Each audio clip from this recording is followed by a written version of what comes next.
Welcome to Linda's Corner. My name is Linda Bjork, and today we're going to be talking about breaking the stigma around mental health struggles. I'm delighted to welcome special guest Sue Bowles. Sue is an abuse survivor, award-winning author, speaker, and master certified professional coach. You can learn more about Sue at her website, suebowles.com, and I'll include a link in the description. Welcome, Sue. I'm so glad that you could join with me today. Thanks for having me, Linda. I'm looking forward to this. I am too, and I appreciate what you're doing, and I'm excited to be talking about the different things. I'm excited to be talking about one step ahead, and I'm excited to hear your story. As you share your story, which is full of lots of unnice things, it does a couple of things for people. One, it gives people permission to have their own stories, and it also helps people realize that it's okay to not be okay. Exactly.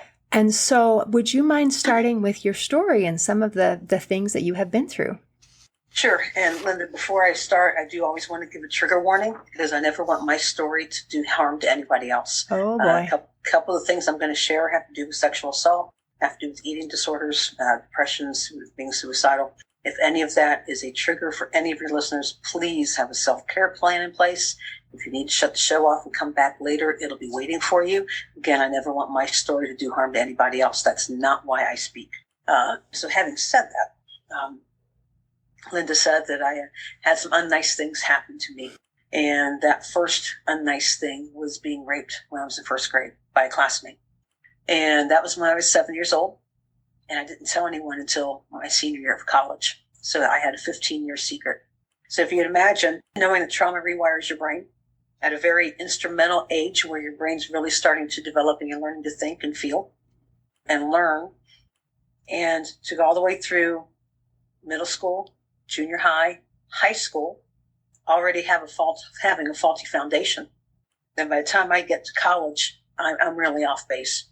In between that time, my dad was an alcoholic. He's in recovery now, and things are fantastic, but there were some rough years in there. Grew up in a dysfunctional home. My parents divorced after 34 years of marriage, long after I was out of grad school. That still had an effect on me. Been suicidal twice. Dabbled in cutting at one point in time, as recent as about 7 years ago. So lots of secrets, and there's a lot to unpack. I know we have limited time, so I don't want to get into more detail as much as you want to talk about. I'm happy to share. But I had all that going on, depressed. The eating disorder really took root in college.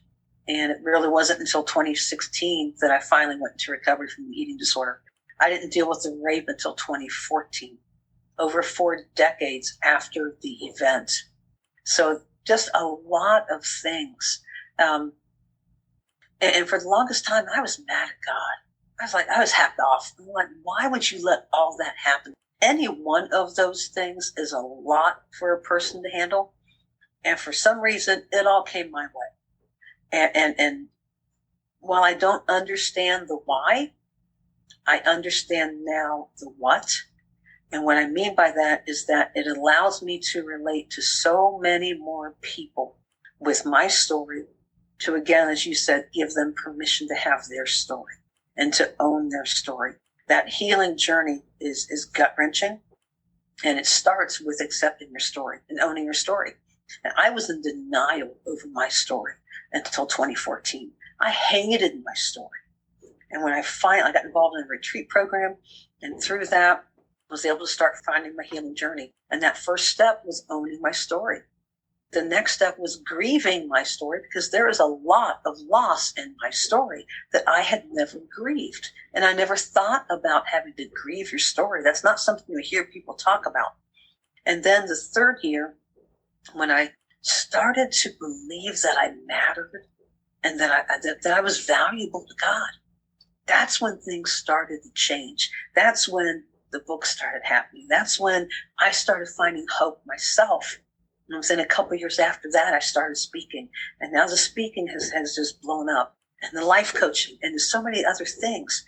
And if you had told me in 2014 that here I am 7.5 years, 8 years later doing this, I wouldn't have believed you, because I didn't believe I had anything of value for anybody else. I bought the lie. And I'm glad that I found the truth. Wow. I am too. Sue, thank you. And as we talk to different people who also have their stories, it seems like different people present things in different ways. And sometimes it might be the way that Sue presents things and the way that she shares things is exactly the way that resonates with them, so that they say, wait a minute, so Sue believes that she has value. She didn't always believe that. She wasn't one of the chosen lucky ones who have always had the sunshine and rainbows. And now she believes it. So maybe it's true. Maybe I have value as well. And so I very much appreciate you stepping up to the plate and bringing your value and your experiences to the table to help heal other people. I love when people pay it forward. And as we all reach out and help each other and create just this beautiful network of people who say, hey, life can be hard, and yet we can be okay. And I loved your turnaround point. Was there anything that happened that made you realize that switch that God loves me, not just people, but me? Yes, I mentioned a retreat program I'm part of. There was, in 2014, a movie came out called Ragamuffin. It was based on the life of the late Christian musician Rich Mullins. And if people are familiar with his songs, the big one was Awesome God. Our God is an awesome God. He reigns with power and love. Very popular in the 90s. So the movie was a really hard watch for me, especially the first 20 minutes. And later in the summer, the producer and the family friends of Rich, who were involved in the movie, decided to do a retreat to continue the themes of the movie. And one of those themes had to do with authentic living and being authentic and being genuine, and taking off our masks. And I felt God pulling me there. It was the year that I was starting to deal with the rape, so I was imploding, and I wasn't feeling real lovable. I was actually going downhill again. And I finally signed on for the retreat. And I went into the retreat, in retrospect, I see this. I called myself the holy exception. At that point, I had believed the lie that everything in the Bible was good enough for everybody else but me. I was too screwed up, too far gone. I was a waste of space. And that's basically what it was. A staff member has since said that first retreat was kind of like a Hail Mary for me. Could God love me? And could his kids love me? And I left that retreat 3 days later saying and starting to believe, there's just a glimmer of starting to believe that Jesus Christ loves me. And he not only loves me, he likes me. And there's a really big difference there. And that I matter, that people love me, and that he's absolutely crazy about me. One thing that's really powerful about these retreats is that it's not the people. There's nothing magical about the retreat.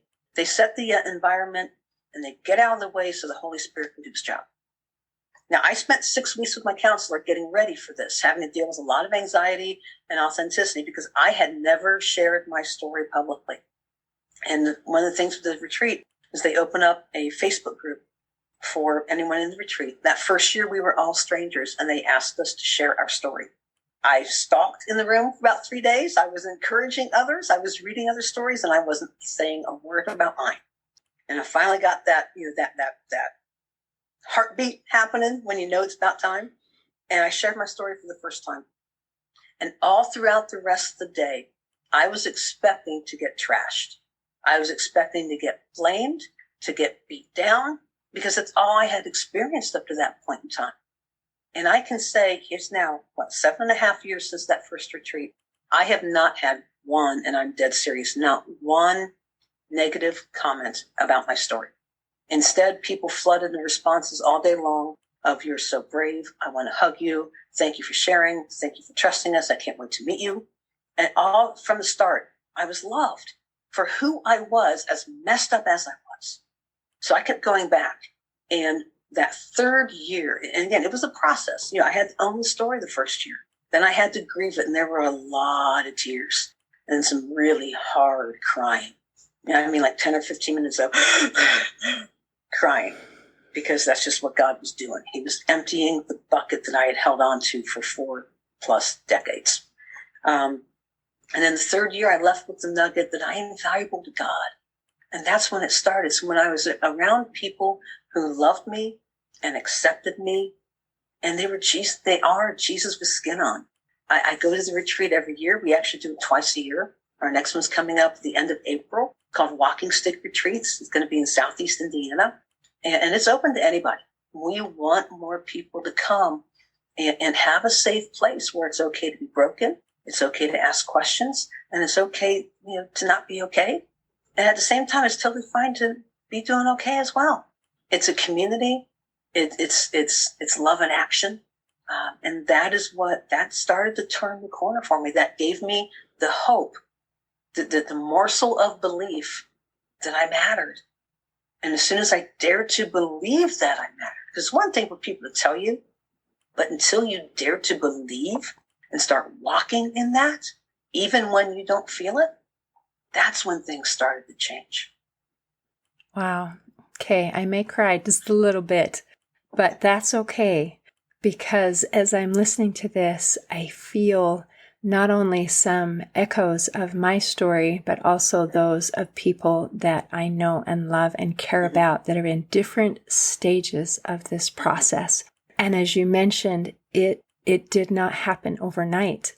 It took this time and a heavy load of first that natural knee-jerk reaction to run and hide from our issues is so strong.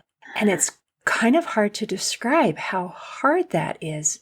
Can I just pretend it didn't happen? It was horrible. Can we just pretend it didn't happen? And a lot of people think, well, time heals wounds, right? So if it's been long enough, then you should be better. You should just naturally be better. And the truth is, as you can well attest, time does not heal our wounds.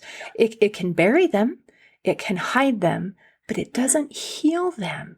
And the process of healing is so very different than just the process of coping and being able to keep, getting up in the morning and breathing in and out and that sort of thing. And so I agree, you are so brave. And as you face this and as you move forward, and the scary, scary, scary thing of facing it and all of the repercussions you were expecting didn't even happen. Instead, you were surrounded by love and support. And how beautiful that you were able to find a place with that love and support. Because like you mentioned, we don't get that everywhere. And you were in different places where if you had shared that story, you would not have had that response. And so it does matter who we choose to surround ourselves with. So, wow. Thank you. Very much so. And one of the things that we talked about that first year, and I speak about often when I do speak, is the difference between having wounds and having scars. All of us are wounded. All of us, we're not going to get through life without having some kind of wound, some kind of hurt, different degrees. Might be a scratch, might be a gaping wound. But using that analogy, if all you do is bandage a wound and try to cover it up, it's still bleeding underneath. You haven't treated the wound. You've covered it, and it's still susceptible to infection. And until we take that hard step, and I mean hard, that first step of reaching out for help is the hardest one of all, believe it or not. But it's the one that gives the most life. But until we take that step, our wound is still bleeding, and we're still going to have infection because we don't have any other option to check our self-talk. We don't have any other option than what we are seeing with our blinders on. And when we are caught up in our blinders, think of horses that have blinders. They can't see outside. All they can see is in front of them. Well, if your front is skewed and that's all you see, if over time, you will become hopeless, and you will you'll be on the same path I was on, feeling like you're a waste of space. And that's not a landslide you want to go down. Mm-hmm. So until we do the hard work of healing, when you have a wound, if a doctor has to give you stitches, first he's got to clean it out, and that hurts.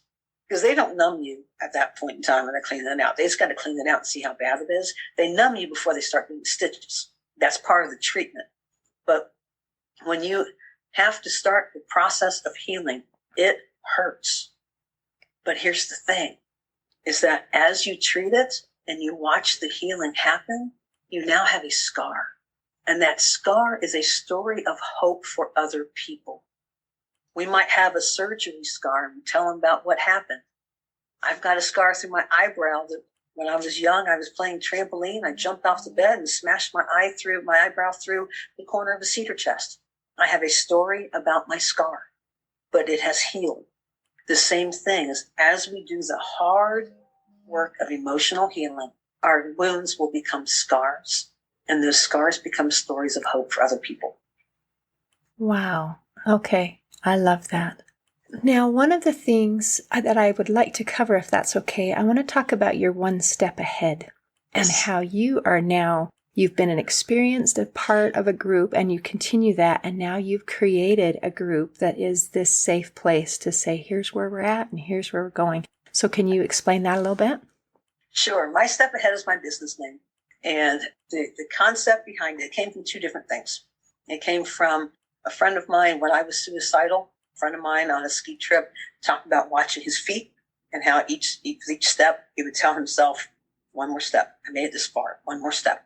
And then the other half of it came from a teaching from my pastor talking about growth. And he said, what does it take to help the person, to help somebody else grow? You only have to be a step ahead. The concept about my step ahead is that while I still have a counselor, I've been with her, April will be 14 years. And it's just fantastic. We have such a fantastic relationship. So while I'm reaching out ahead for help because Amanda's ahead of me, I can reach back and help the person who's just starting the journey or might be a step or two behind me, because I can take the story that I have, the experiences I have up to this point in time. So while I'm reaching out for help for my next step, I'm still reaching back to help the person behind me. And together we form a human chain of support. That's the concept behind my step ahead, is that you only have to be a step ahead to help the person behind you. So many times we like to think that we have to have it all figured out before we can be of use. And that's a lie. I really appreciate that concept. The mental image I have is those little plastic barrel of monkeys, how you have the little hand, that link, and it creates that's a great link. Image. And it helps make it so that we can start helping someone else today. I mean, exactly. We don't have to wait until we get it all figured out, because I may never get it all figured out, Right. So and that's exactly it. Is that part of my step ahead and wanting to help break the stigma is that I think we all have fear that I'm not good enough, that I don't have anything to offer, that I'm not special. I don't have anything in my story that can make a difference. And those are all lies. All of us can help. I got a chance to live this almost a year ago now. I was my mom's caregiver. She passed away October 2020. April 2021, someone I know lost her father tragically. And another friend of myself went to her house, and there was concern expressed if I would, if it was too much for me. Because it had only been, 6 months for me. And I was, Mom lived with me since 1997. And I was her caregiver the last 8 years of her life. So there was concern for that. And I said, I guess we're going to find out. And I went there, and while there were tears, by the end of the time, the person who had just lost her dad was asking me questions because they're going to go to the funeral home. Well, what about this? What will the funeral home do? What do I do about this? How's this handled? And I was able to share what my experience had just been a few months prior. I wasn't that far ahead of her. I was grieving like there was no tomorrow because I was just hurting. I lost my best friend. And yet I was able to reach out behind me and help the person who was just starting down her grief journey. That's the power of my step ahead. I didn't have it all figured out. I was grieving. I was missing my mom. I was still trying to figure out who I was and where I just landed. But that much I could do. And I later found out that person had told others how much that meant to her. That's the power of my step ahead. That's the power of using whatever you have to help somebody else, because that also does something inside us. that also gives us confidence. That helps build it fans that flame of being, of believing that you matter. Remember how I said, dare to believe that you matter? When we start walking that out, even when we don't feel it, it starts to fan that flame. And in the middle of my grief, I was able to help out somebody else. And it helped me realize that even though I was confused and lost and trying to figure out what was happening and where I was going next, I was still able to help somebody else out. And that helped me have a little more direction of, okay, I can do this. I might be, sitting on the side of the road right now, pretty bumped up and bruised, but I'm not done. I can still make a difference. And being that one step ahead rather than many steps ahead put you in the perfect position to be able to assist because the information was fresh and you didn't have it all figured out. Sometimes in our attempts to help and lift other people, we say things that are unintentionally very unhelpful, like, oh, everything will be fine, and don't worry about it, and just, oh, you shouldn't be feeling this way, or something. And the intention is to lift, but what is actually occurring is it's belittling and not allowing someone to feel what they feel and to go through the process themselves. Sometimes we think, well, I'll remove the process for you. I'm just going to pick you up and set you over here. And we can't do that. It doesn't work. And not allowing people to have their own process and to feel their own feelings is demeaning. It's not empowering. Right. Very much so, because two things are going on there. Most likely we're trying to rescue because we're uncomfortable and we don't know how to handle it. So I can at least if I fix the situation, then I fix my situation too. The second thing is and I tell people this, the worst thing you can say to anyone at any point in time, not just in the middle of grief or anything like that, is you shouldn't feel that way. You have just told that person they don't matter. That is what you have just communicated. Oh, you shouldn't feel that way. You're telling them not to trust what they're feeling. You're telling them not to feel what they're feeling. And you're letting them know that you are not someone they can talk to when they need to express what they're feeling. That's what you have just done when you say you shouldn't feel that way. Yep. And then the message we get, in addition to all of those other things, is in order for me to associate with other people, I'm not allowed to feel. I have to stuff all my feelings in so that I can talk to other people and associate with them. And then other people are not a safe place for us. Right. So it makes things... And then the isolation starts and the downward spiral and everything that we just tried to reverse, you just went down another step down the slippery slope. And isn't that interesting? And you made a clarifying point, because I suggested that this was done to help the other person. And I think on our conscious level, it probably is. But the real underlying level is, I don't feel comfortable. I don't feel comfortable with the way that you feel because it's triggering something in me. And I'm not comfortable. So it is on the surface trying to be nice, but under the surface, and the reality is that it's selfish. All right. Very much so. And a lot of times it's a well-intentioned but not really helpful situation. I mean, the intention is good. You want to help alleviate the stress for your friend. That's fantastic. But then we have the skill. The art is learning the best way to do that. And a lot of that means we're dying to ourselves. And that's hard, because when we feel helpless and when you're sitting with someone who's experiencing grief and you're like, I don't know what to say. And they're crying and I don't know what they want and I can't fix this. And I'm kind of feeling stuck and I don't want to leave there, but I really don't know what to do. The best thing you can ask is, what's the best way I can help you right now? Give that person some control, because they're feeling like they just lost all control. And then that takes the pressure off you to have to figure it out. If we would just die to ourselves and our fear and take that courage to say, I know you're hurting and I care about you. I don't know the best way to help you. So you tell me, What do you need right now? How can I best help you? And don't even list off options. Wait for them. And if they say they don't know, then you can toss out, would you like me to do something? Or do you just want to sit in silence? And I'm happy to just sit in silence with you and just be here. But give them the control. Because anytime that we are feeling uncomfortable, it's because we're in a situation where we don't have control, usually because someone else is feeling the same way. And we die to ourselves when we let them take control and not us. And that is a high act of love, putting someone in front of yourself. You've created such a beautiful win-win situation where you're empowering someone and at the same time lowering that feeling of responsibility where sometimes we feel like we need to fix it.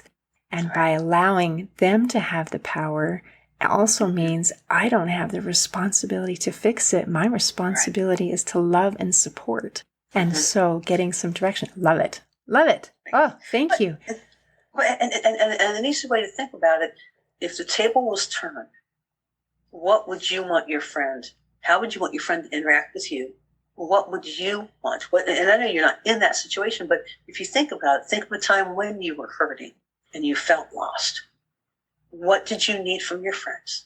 And what are the ones who acted the way you really wanted that you remember now? And I bet you realize those are still the ones that you feel very fondly towards. That is so helpful.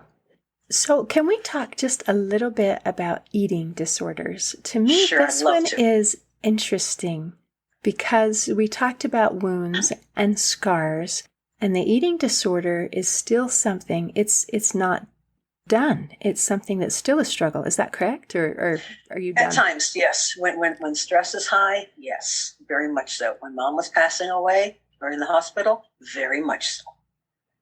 Right. Yeah. And that takes, I believe, an extra measure of courage because it's not one of those things where it's like, see what I have overcome and how marvelous I am for climbing that mountain. It's, I am still on the pathway of this mountain but I am a step ahead, and here's my process and what I'm doing.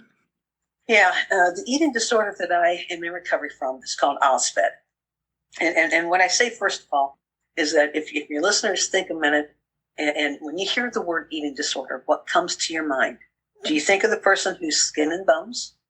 Or maybe in your mind, overeating or binging or overweight in your mind or anything like that? And I'm here to tell you there's no look to an eating disorder.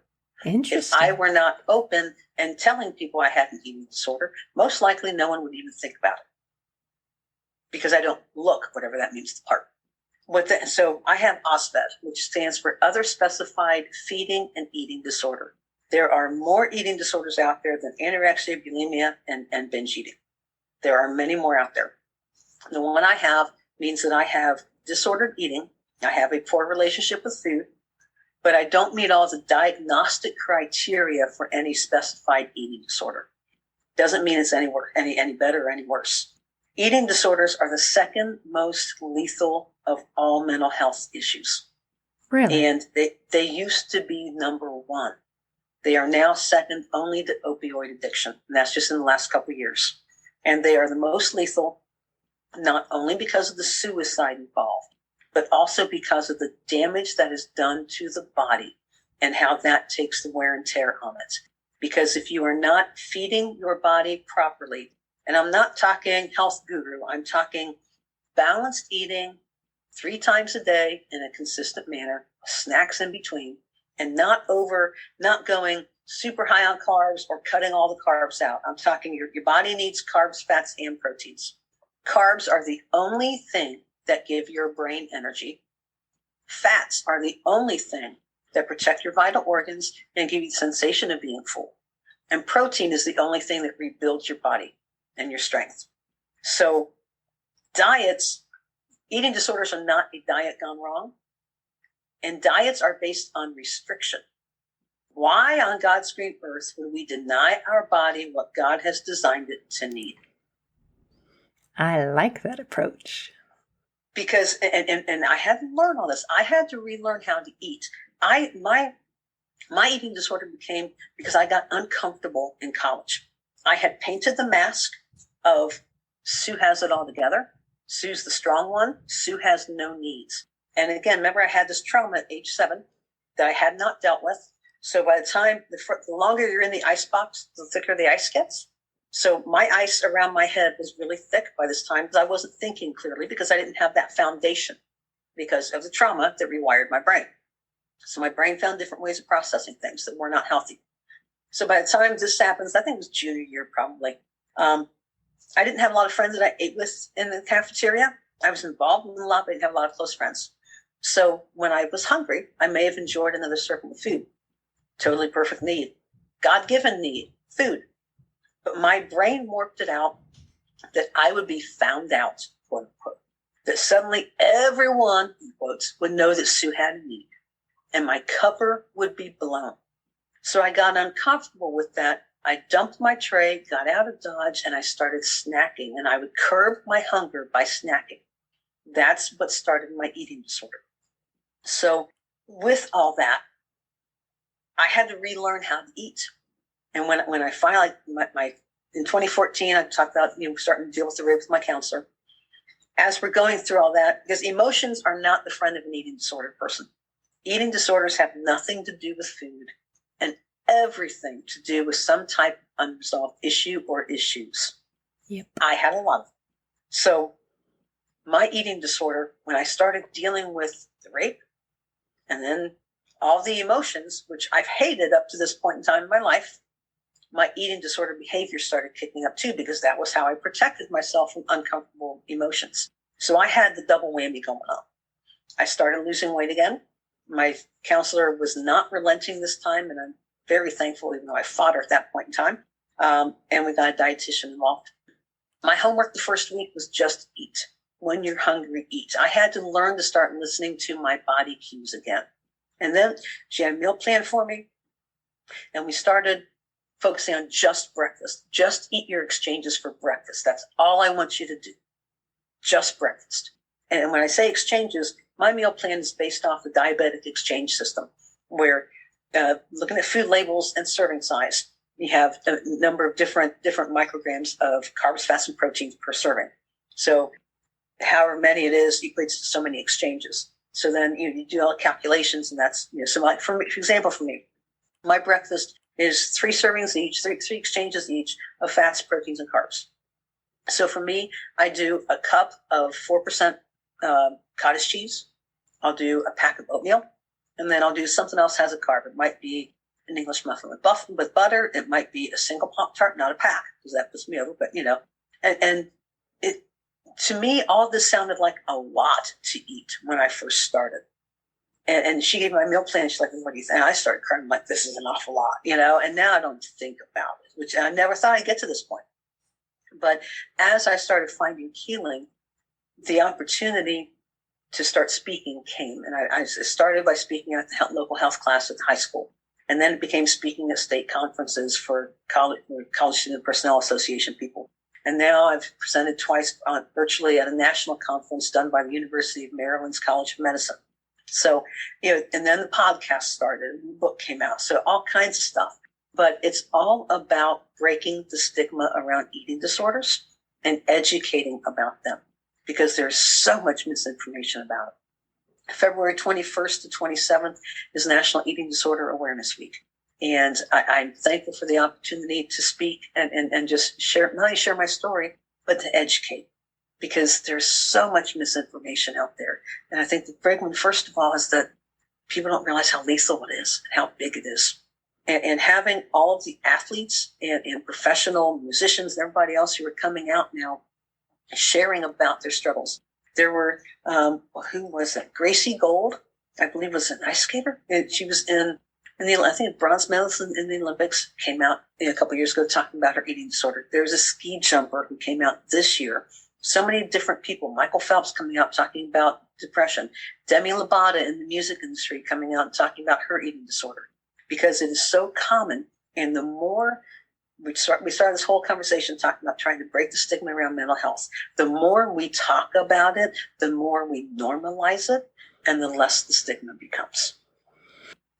Yes. So thank you for sharing your story with me here today and our listeners, and with all of these other speaking engagements that you've done. Every time you reach someone, it again gives people permission to not be okay and to own their own stories. Because right now, can you think of any person who hasn't been through some kind of trauma? They're different, but everyone has issues. And if we all think, oh, I'm the only one that has had any problems, I am the only one that doesn't have it all together. I mean, look at my Facebook. Everybody else has it all together. So it's got to be just me. So I have to hide in this little shell. And then we have a whole bunch of hurting people that don't need to be hurting. Right. Instead of just saying, hey, welcome to life. And let's link arms and let's help each other through it, because you're okay. Yeah, it's okay to not be okay.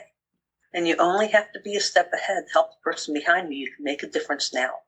I was one of those people who felt I didn't matter, that felt I was too screwed up, that was going down the hole, and felt very isolated. And now that I have let people in, that first step is hard. That first step to share your story, be it to reach out for help, or in my situation, share it, with the retreat folks that I have 50 total strangers I was going to meet 2 weeks later and spend 3 days with. And I felt very much like everybody knew my story and what I was coming there to work on, but that was okay. It really was okay. It was wonderful. But all of that to say that as this whole journey has happened, now that I don't want to say I'm fully on the other side, because there are still struggles. They're different, and they wouldn't have been a struggle years ago because I wasn't at this point. But with each phase of life, we have different things come up. That's why I still have a counselor, so I can have some kind of sane input in my life to keep me balanced. And we discover a few things that we didn't realize were there before that we're dealing with right now. But all that to say, as I've done that hard work of healing, I used to let all these events define me. I was this, this happened to me, therefore I am whatever. And now I've been able to spin that on the head and say, no, I define the effect these things have had on me. It doesn't change what happened. What changes is how I now view it and see it as a springboard where I can now help others. That's why my website says I'm a voice of hope, because everybody needs hope. And I now have a platform where I can be that for others and help them on their next step ahead. Wow. Thank you. Sue, thanks for visiting with me today. This has been fantastic. Oh, thank you. I appreciate it, Linda. In closing, I'd like to share a quote by John Maxwell. He said, being one step ahead makes you a leader. Being 50 steps ahead could make you a martyr. Today, I invite you to take one step ahead and then reach out to help the people behind you. See you next time on Linda's Corner. Thanks for listening. If you enjoyed this episode of Linda's Corner, please share and subscribe to help us reach new listeners. I also invite you to check out my nonprofit, Hope for Healing, at the website hopeforhealingfoundation.org for free ebooks, free audiobooks, and other free resources to help increase happiness, build confidence and self-esteem, strengthen relationships, manage stress, and calm feelings of depression and anxiety. I also invite you to grab a copy of one of my books, like Crushed, A Journey Through Depression, or Amazon bestseller, You Got This, an action plan to calm fear, anxiety, worry, and stress. See you next time on Linda's Corner.